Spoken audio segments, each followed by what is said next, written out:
Welcome to the Hindu Daily. Today we're digging into a series of sources that, well, they reveal something quite important. When external pressure hits, it almost always exposes these internal fault lines. We're starting with the economy. Now, when President Trump signed off on that 25% tariff increase on Indian imports back in August 2025, citing everything from trade deficits to our purchase of Russian crude oil, the immediate fear was really about external conflict. But the articles we're looking at reveal this trade turbulence cuts along a deep geographical imbalance inside India. That's right. And what's fascinating here is how these global pressure points really reveal how frighteningly unevenly India's economic muscle is distributed. Your sources highlight this severe concentration of our export economy. You've got 4 states, Gujarat, Maharashtra, Tamil Nadu, and Karnataka, accounting for over 70% of merchandise exports. In Gujarat alone, it's over 33%. Wait, hold on. So we're essentially relying on just 4 states to carry the entire weight of our global trade ambition. That seems precarious. And then you look at India's 3 most populous states, UP, Bihar, MP together, they share barely 5% of the country's outbound trade. That's not just a disparity, that sounds like a massive national fragility. It absolutely creates a structural weakness. And this concentration, it pushes the Northeast into this marginal position that is, frankly, almost by design. You have 8 states sharing over 5,400 kilometers of international borders, yet they contribute, what, a meager 0.13% of national exports? It's tiny. Yeah. And the reason is simple. There's a total lack of operational trade corridors, logistics, and critically institutional leverage. There really isn't a single substantive voice from the region on the Board of Trade. None. And the impact of this, you can see it right on the ground, can't you? Especially in Assam. The traditional tea economy there is fraying, partly because of these tariff threats. We read about a planter saying they're literally holding on with fingertips. And what makes it so vulnerable, apparently, is that most of that tea is low-value CTC grade, crush, tear, curl. It's a highly commodified tea exposed to every single market swing. That puts countless jobs at risk. And we can't forget the whole Russian crude purchase angle either. The new Numaligarh refinery expansion, well, it requires it to increasingly process these discounted Russian cargoes. Now, if Washington decides to implement future sanctions, that risk isn't just going to hit, say, Mumbai's corporate balance sheets. The economic instability will likely bubble up in places like Golaghat, Assam. It becomes a very localized risk. Right, and here's where the geopolitics seems to meet the geography. Look at the India-Myanmar frontier, especially after the 2021 coup. Trade has just thinned to almost nothing. Gateways like Sokothar and Mizoram and Moreh in Manipur, they were central to the Act East vision, weren't they? They were supposed to be. And now they've just withered. And the final nail, it seems, was the scrapping of the free movement regime in 2024. That severed not only trade routes, but also, kinship ties and these interwoven local economies. And this really raises a fundamental structural fault, doesn't it?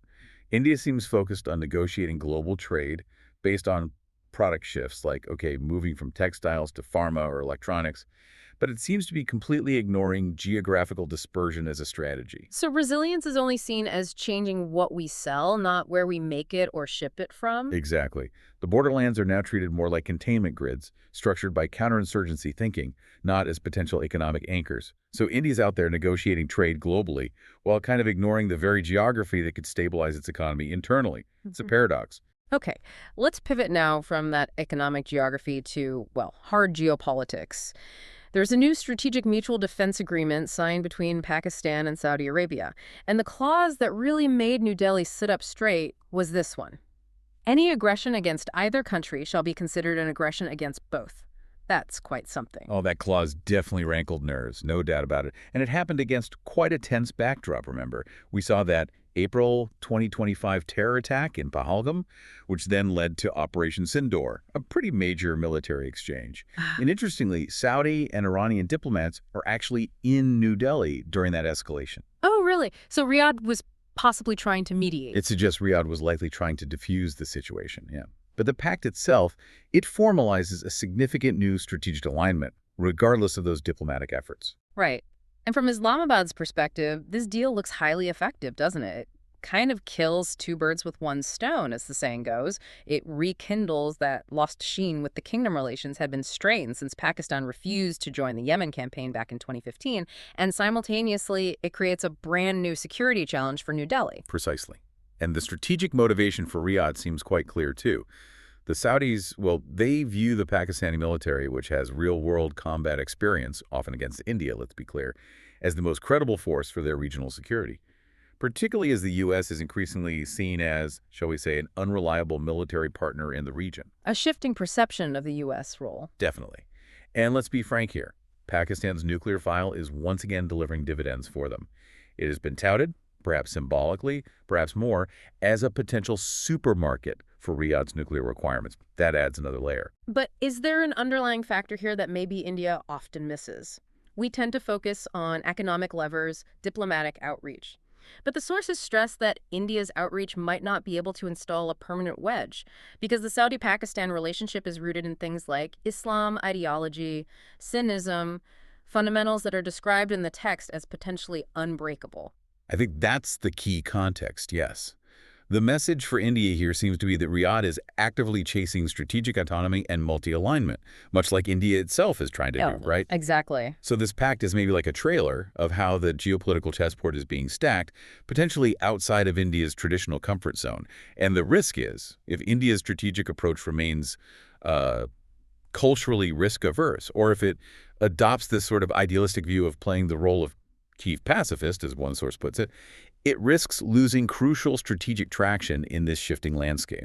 Okay, let's switch continents now and look at the America's dream, and specifically how quickly its price tag seems to have jumped. President Trump signed an executive order raising the H-1B visa fee for new applicants to a staggering $100,000. Now, for the, 3.4 lakh Indian students currently in the U.S., is that dream effectively dead now? What are the sources saying? Well, it's interesting. Arjun Appadurai's viewpoint, summarized here, is fascinating. He argues the dream is not dead, but the doorway is definitely significantly narrowed. The sheer myth, the idea that anything is possible in America, apparently remains highly operative in the minds of many young Indians. The aspiration itself persists. But the financial reality, as detailed by Ajay Srivastava in another piece, sounds absolutely crushing. These students are already paying, upwards of $200,000 for their U.S. education. Adding a $100,000 fee on top of that makes it nearly impossible for anyone but the absolute top-tier STEM graduates to get hired, surely. It makes it incredibly difficult, yes. And this also cuts into the U.S.'s own bottom line. Interestingly, they stand to lose roughly $25 billion annually from Indian student tuition fees and living expenses combined. That's a significant economic hit. And what about the narrative around this? Well, the counter-argument presented is that the anti-immigration narrative, often used by the White House and exploiting the discontent of some Méjier supporters, it kind of avoids the critical point, which is that the U.S. is fundamentally a society built on immigrant talent. People like Sergey Brin, Elon Musk, Satya Nadella, Sundar Pichai. Right. All immigrants are children of immigrants. Exactly. They don't just take jobs. They build companies, they strengthen research, they create jobs legally. The argument goes that the real scandal might be the U.S.'s inability to provide robust Social Security or enough jobs for its own citizens rather than blaming immigrants. Okay, thinking strategically then. The U.S. plans to spend a massive amount, $600 billion to $1 trillion on AI development. How does this huge fee hike impact that race? That's a great question. The analysis suggests that the top-tier tech giants, your Googles and Microsofts, they will absolutely pay the $100,000 fee. But only for that small number of extremely high-paid people who can genuinely make those huge AI breakthroughs. The geniuses, basically. Okay, so the elite talent is safe. Probably. But the bulk of H-1B roles, and remember, 70% of them are held by Indians, are middle and entry-level positions. It'll be almost impossible for companies to justify that massive fee for them. Which means companies will likely be forced to replace them with American workers. And this, the argument goes, will inevitably lead to a significant lag in overall output and quality. Because the U.S. might struggle to quickly substitute the sheer volume of specialized talent, it's effectively squeezing out at those levels. So what's the consensus advice then? For young professionals in India weighing this risk, what should they do? Well, three clear pieces of hard advice seem to emerge from the sources. First, very carefully assess your potential return on investment. That huge upfront cost changes the calculation dramatically. Makes sense. Second, if you do decide to go, quote, keep your bags packed, presidential policies like this can be transient. Trump won't be there forever, is the implication. Stay flexible. Exactly. And third, focus intensely on becoming indispensable. There's apparently a little-known clause that allows the fee to be waived for projects deemed of national importance. So the goal should be to position yourself not just as skilled labor, but as irreplaceable talent vital for American security or innovation. That's the potential loophole. Fascinating. Okay, let's move to a crucial health topic now, something that really affects everyone listening, especially given modern lifestyle trends. Sarcopenic obesity. We all know obesity is a huge global challenge, over 2 billion adults affected. But the sources really emphasize that central obesity, that excess fat around the waist, is a far better risk marker than just BMI. Particularly in India, the data is alarming. It really is. The NFHS 5 data cited shows 40% of Indian women are abdominally obese versus only about 12% of men. That's a huge gender disparity, too. And it means many people who might look outwardly healthy could be metabolically at significant risk. And this connects to sarcopenia. Yes, exactly. Sarcopenia is the progressive loss of skeletal muscle mass, strength, and function. We used to think of it as just an inevitable part of aging, but it's now recognized as a clinical syndrome linked to frailty, falls, disability. And its prevalence is surprisingly high, up to 36% even in those under 60. Wow. So sarcopenic obesity, or SO, is this dangerous combination where the fat actually masks the muscle loss. Precisely. It's often missed because someone might still be overweight or even normal weight on the scales, but they've lost significant muscle underneath. And it's linked to significantly worsening health outcomes, including earlier death. And how does this muscle loss happen? Well, your muscle mass generally peaks between ages 30 and 50. When it declines, it's not just that you lose volume, you lose quality too. Fat literally infiltrates the muscle tissue, making it less functional. Okay, so why is muscle so important then? Think of muscle as the engine of health. It drives your metabolism, it helps regulate blood glucose, it supports thermal regulation, body temperature, it even stores vital nutrients. So if you're trying to lose weight, protecting your existing muscle mass is probably the single most important defense Defense against what? against slipping into sarcopenic obesity and against retaining that dangerous visceral fat around your organs, even if you lose overall weight. Right, and this brings us to a potential risk with the modern weight loss boom, doesn't it? We're seeing this massive surge in pharmacological agents like those GLP-1 receptor agonists. You mentioned 600 crore in sales in India in just 4 months. Incredible numbers. And also things like bariatric surgery. Yes, both of those approaches can be very effective for fat reduction, absolutely. But they often come with a significant hidden cost. Yeah. Substantial lean muscle loss. For instance, bariatric surgery, while life-saving for some, can strip away around 8 kilograms of fat-free mass and maybe 3 kilograms of actual skeletal muscle in the first year alone. That sounds like a lot. It is.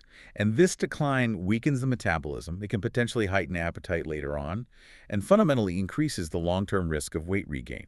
So you could end up metabolically worse off even if you weigh less initially. So what's the safe, sustainable foundation then? How do you avoid this trade-off? Well, the consensus in these sources points clearly towards lifestyle interventions, specifically structured resistance training paired with adequate protein intake. Resistance training like lifting weights? Yes, or using resistance bands, bodyweight exercises, anything that challenges the muscles. And protein is key. The recommendation is around 1 to 2 grams of protein per kilogram of body weight per day. That combination helps preserve and even build muscle during weight loss. Keeps your metabolism robust, improves insulin sensitivity. It forms this essential foundation that, frankly, drugs or surgery alone can't replace. And there's a practical takeaway here too, the FITT principle. Yes, FITT. Frequency, intensity, time, and type. The recommendation is basically to do resistance training 3 to 5 times a week for 30 to 60 minutes per session, focusing on maybe 6 to 8 major exercises, doing about 10 to 15 repetitions. And the benefits are significant. Oh, absolutely. Even just 30 to 60 minutes of this kind of muscle strengthening activity per week is linked to a 10–17% lower risk of cardiovascular disease, diabetes, and all-cause mortality. Plus, there are significant mental health benefits, too. The message is clear. The core message really is that India and individuals must stop viewing health simply through the lens of weight reduction or BMI. The real shield against many chronic diseases and the frailty of aging is actively building and maintaining strength. Don't just focus on fat loss, focus on muscle gain or at least preservation. Okay, very clear. Let's shift our focus now to climate justice and the issue of cooling access, which is framed here as an urgent public health safeguard. The government of India's proposal back in June 2025, suggesting new ACs operate between 20 and 28 degrees Celsius with a 24C default that aim to save 20 billion units of energy annually, which is important, of course. But the sources argue that we need to reframe this. Cooling isn't just an energy problem, it's becoming a fundamental necessity for climate adaptation. Absolutely. And we are facing what's described as an insufficiency crisis in the global south when it comes to cooling. Access is critical for health and productivity, yet in India, the numbers are stark. Only 13% of urban households and a mere 1% of rural households owned an AC in 2021. 1% in rural areas. Wow. And the internal inequity is staggering, too. The richest 10% in urban areas own 72% of all the air conditioners in the country. That disparity really highlights who has access to this basic protection, and the global comparison makes it even clearer, doesn't it? It really does. Developed countries have long enjoyed essentially universal thermal comfort. In 2020, you had 90% of households in the U.S. and Japan owning ACs, compared to just 6% in sub-Saharan Africa. And the energy use reflects that. Hugely. The U.S. per capita electricity consumption, just for cooling, is reportedly 28 times higher than India's. 28 times. So this massive gap leads to what the sources call a hypocrisy. Yes, a troubling hypocrisy in the international discourse. Yeah. When European cities hit, say, 42 degrees Celsius, there were significant public investments. AC ownership doubled since 1990, and it was all framed as necessary climate adaptation. Right, protecting their citizens. Exactly. But when major cities in the global south routinely exceed 40 degrees, their rising demand for cooling is often framed primarily as a mitigation problem, basically, a liability for global emissions that needs to be managed or rationed. Not as a fundamental right for health and safety. Precisely. And this shortage is literally a matter of life and death. The WHO links heat exposure to nearly 500,000 global deaths between 2000 and 2019, with India alone recording over 20,000 heat-related deaths in that period. And that mortality directly reflects this acute lack of protective infrastructure, especially for the most vulnerable populations. It's exacerbated by failing health systems, too. Nearly 1 billion people in low-income countries are served by health facilities that have unreliable or sometimes no power supply at all. In sub-Saharan Africa, for instance, 15% of health centers had no electricity whatsoever. Which means basic services collapse during heat waves. Essential services become incredibly precarious. Think about vaccine refrigeration, neonatal care units, emergency services. They can all fail. And this leads to sharp spikes in deaths from cardiovascular and renal conditions during extreme heat events. And then there's the labor factor in India. A huge factor. Around 80% of India's labor force works in sectors like construction, agriculture, street vending, performing strenuous outdoor activities, often in intense heat. Now, heat action plans, or HAPs, do exist on paper, but their implementation is often severely constrained by underfunding and, crucially, weak legal foundations to enforce protections. So what's the final call to action here? The conclusion is pretty unequivocal. Cooling must be treated as a non-negotiable development right. It's essential for building equity, health resilience, and adapting to the climate reality we're already facing. It shouldn't be viewed primarily as a liability to be rationed. And that requires? It requires large-scale public investments within countries like India, but also critically substantial climate finance flowing from the north to help close this dangerous gap in health and development infrastructure. Okay, building on that theme of structural flaws and definitions impacting reality, let's look at India's urban definition dilemma. This is in the context of the upcoming Census 2027. The Registrar General of India, the RGI, has proposed retaining the 2011 definition of urban to ensure comparability over time.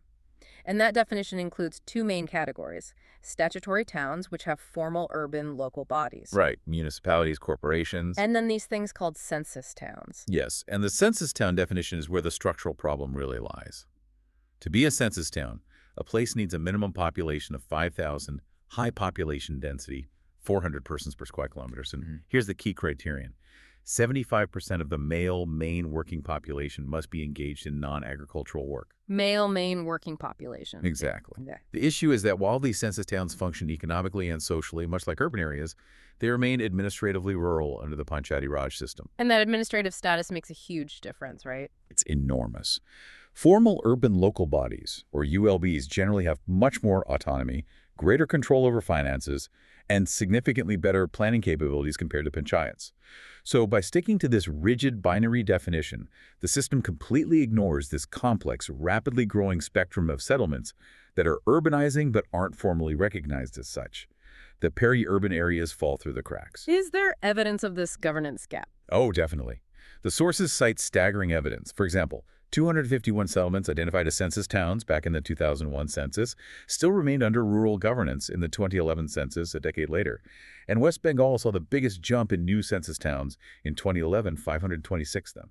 But many were never subsequently municipalized. So they effectively get urban problems, congestion, waste management, service demands, but with rural levels of funding and governance capacity. That's essentially the problem. And the criteria itself is argued to be fundamentally outdated.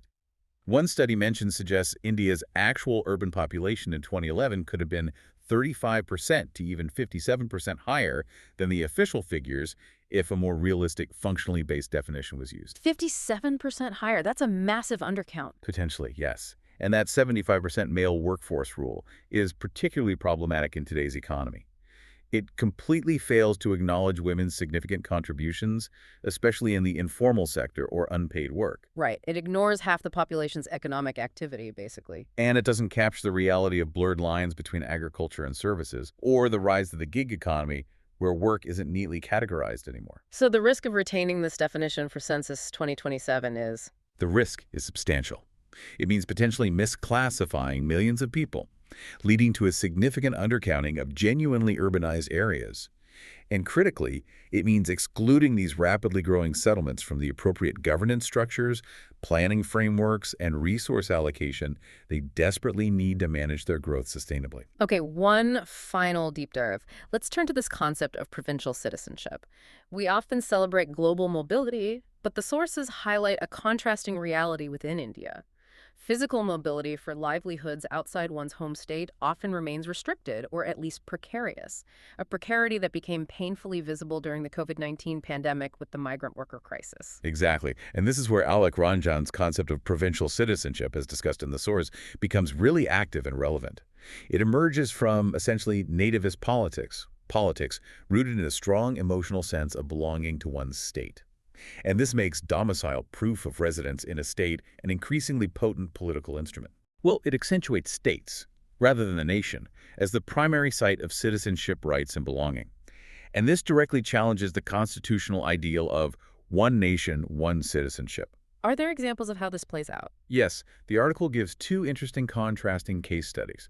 In Jammu and Kashmir, after the 2019 abrogation of Article 370, domicile rules were actually used as a tool for inclusive politics aimed at safeguarding the rights of long-resident minorities like the Valmikis and Gorpas within the new Union Territory framework. Okay, so use for inclusion there. But conversely, in Sharhan, domicile politics have been used to articulate majoritarian grievances. The argument there was framed against a perceived outsider or minority elite, directly challenging national citizenship rights, specifically Article 16.2, which prohibits discrimination based on place of birth or residence for public employment. So the same tool, domicile, used for very different political ends.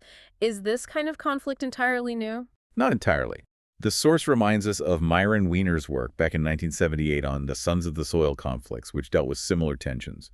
But perhaps more importantly, it points back to warnings issued decades ago by the States Reorganization Commission, the SRC, way back in 1955. The SRC warned about this. What did they say? They explicitly found that various state-level domicile rules being used even then were inconsistent with the fundamental rights guaranteed under Articles 15, non-discrimination, 16, equality of opportunity in public employment, and 19, freedom of movement and residence.